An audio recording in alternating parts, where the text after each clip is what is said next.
There's an entire group of people who remember dialing rotary phones and also remember watching the first iPhone change the world overnight.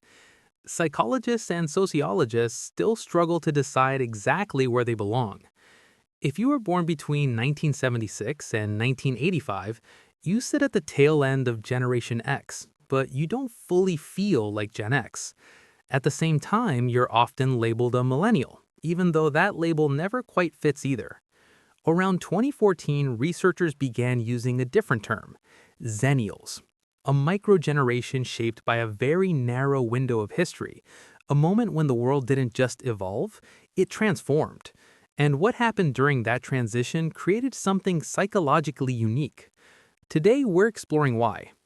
Growing up analog, becoming adult in a digital world.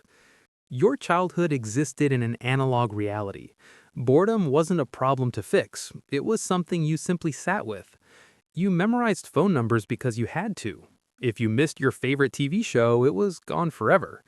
Plans weren't confirmed by messages, you just showed up and trusted your friends would be there. Conversations disappeared into memory instead of being recorded. Life felt temporary. Then suddenly, not gradually, everything changed. The internet arrived. Cell phones spread everywhere. Social media appeared one platform at a time. Friendster, MySpace, Facebook.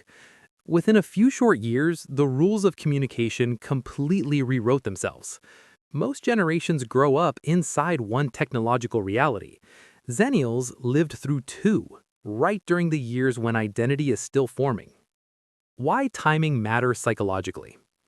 Neuroscience tells us that the prefrontal cortex, the part of the brain responsible for adaptation, planning, and decision-making, continues developing until about age 25. That means many Xennials were still inside a critical learning window when technology radically reshaped society.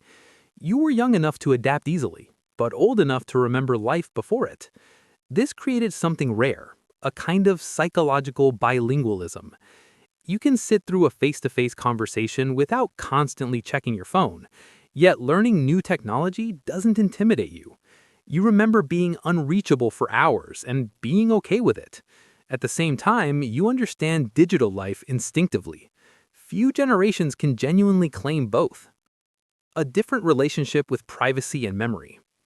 There's another subtle difference many people overlook. Your past wasn't permanently documented. Embarrassing moments faded instead of going viral. Teenage mistakes lived only in stories, not searchable archives.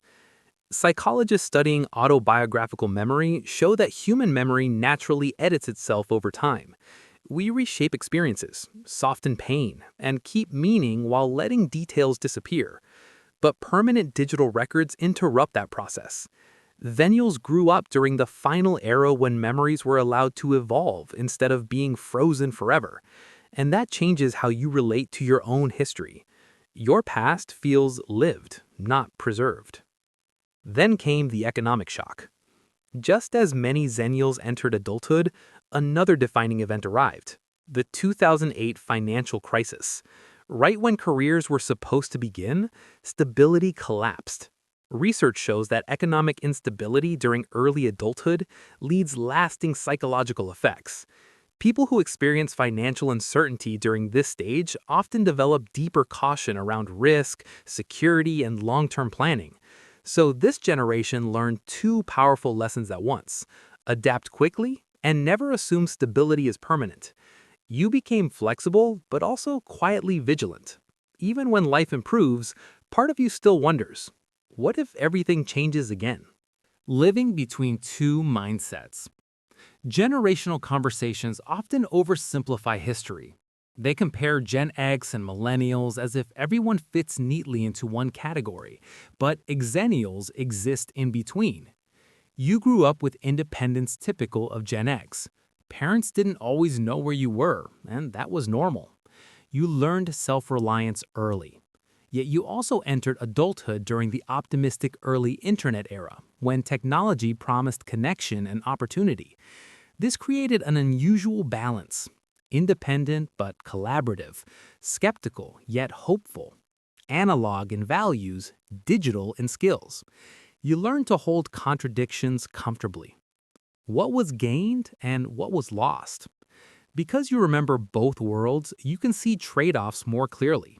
You gained unlimited information, instant communication, opportunities your younger self couldn't imagine, but something else quietly disappeared.